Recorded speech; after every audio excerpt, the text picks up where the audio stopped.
Bismillahirrahmanirrahim. Orang pergi ke kuburan Ahmad Badawi, dia minta-minta kepada berhalanya Ahmad Badawi, dia pergi ke Abdul Qadir, kuburannya Abdul Qadir, minta-minta kepada berhalanya Abdul Qadir, kami tidak kafirkan karena mereka bodoh. Ini menunjukkan tidak semua orang terjerumus dalam kekafiran dikafirkan, paham? Tapi tugas kita menjelaskan ini syirik, ini kufur, ini syirik, ini kufur, harus kita jelaskan sebagaimana penjelasan para nabi. Tapi kalau ada orang terjerumus tidak otomatis menjadi kafir atau musyrik.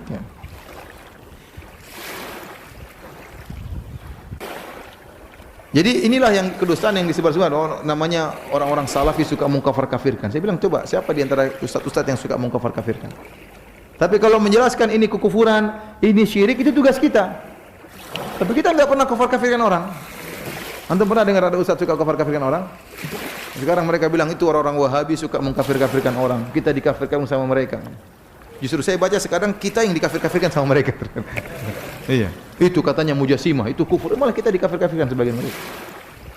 Orang Wahabi itu mengkafir-kafirkan, menghalalkan darah kaum muslimin. Ini dusta. Sekarang orang berhaji 1 juta lebih, 2 juta orang, semuanya aman. Ya, tidak ada yang ketakutan dikejar sama Wahabi di sana ya.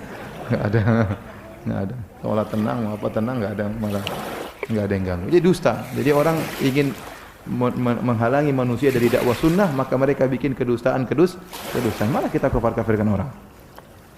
Kata Syekh Abdul Wahab, yuriduna bihi tanfiran nas an dinillahi wa rasuli. Mereka ingin menjauhkan orang-orang dari jalan Allah dan agama Allah dan Rasulnya. Demikian juga kata Syekh Abdul Wahab, inna sahibal burdah wa ghairihi mimman yujadu syirku fi kalamihi. Demikian juga sahibul burdah, yaitu Al-Busairi, dia punya syair dalam burdah yang sering dibaca oleh sebagian kaum muslimin saudara-saudara kita. Dalam syair tersebut ada kesyirikan. Dia mengatakan, wa inna min judika dunya wa darataha wa min ulumika ilmal lauhi wal qalami. Dia memuji Nabi, dia berkata, ya Rasulullah, di antara kebaikanmu, di antara kedermawananmu adalah dunia dan akhirat. Dan di antara ilmumu adalah ilmu lauhil mahfuz. Ini kesyirikan. Dunia dan akhirat ini bukan milik Nabi, milik siapa? Allah Subhanahu wa taala. Dan Nabi tidak tahu lauhil mahfuz. Nabi tidak tahu ilmu gaib. Maka ini lafal kesyirikan. Nah, apakah penulis syair ini syirik, musyrik? Syekh Muhammad Abdul Wahab menjelaskan. Adapun penulis syair ini dan yang semisalnya yang terdapat kesyirikan dalam perkataannya dan al-ghulu fid din, dalam sikap berlebihan dalam beragama, dan mereka sudah mati, la yuhkam bi kufrihim, tidak divonis bahwasanya mereka kafir. Innamal wajib ingkaru hadzal kalam, yang wajib bagi kita mengingkari ini perkataan syirik, kita ingkari. Adapun pengucapnya belum tentu apa? Kafir. Perhatikan ini perkataan siapa? Syekh Muhammad bin Abdul Wahab rahimahullahu taala. Wa bayanu anna man i'taqada hadza ala dhahir fa musyrik kafir. Dan kita jelaskan ya, orang yang meyakini keyakinan seperti ini dia orang musyrik dan kafir.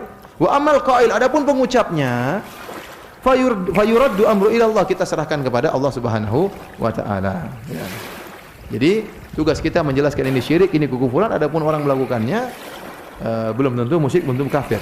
Makanya kalau ingin mengkafirkan harus iqamatul hujjah, harus tegakkan apa? Hujjah. Ibnu Taimiyah sering dalam bukunya dia berkata, kalau saya yang mengucapkan perkataan kalian saya kafir. Tapi kalian tidak, karena kalian tidak mengerti. Karena kalian tidak mengerti. Jadi tugas kita ya ikhwan, bukan untuk mengkafir-kafirkan orang. Kita tugas kita dakwahi mereka. Ngapain ente pergi ke orang-orang kampung? Bapak kemarin ke dukun kan? Kafir. Bapak juga ya? Kafir juga. Bapak juga kafir juga. Ngapain? Ya kita jelas ya, ajak mereka kepada hidayah. Enggak kafir-kafirkan mereka buat apa? Terkadang ada orang harus divonis kafir tatkala berkaitan dengan orang banyak. Butuh perkataan ulama. Orang ini dai besar, terjerumus dalam kekufuran misalnya, ngajak orang pada kesyirikan. Terkadang kita butuh perkataan ulama memvonis dia kafir atau tidak sembarang. Karena dia menyuruh kepada apa? Kesyirikan misalnya. Jadi mau saya para hadirin hadirat, kita tidak bermudah-mudahan untuk mengkafir-kafirkan Alhamdulillahi rabbil alamin.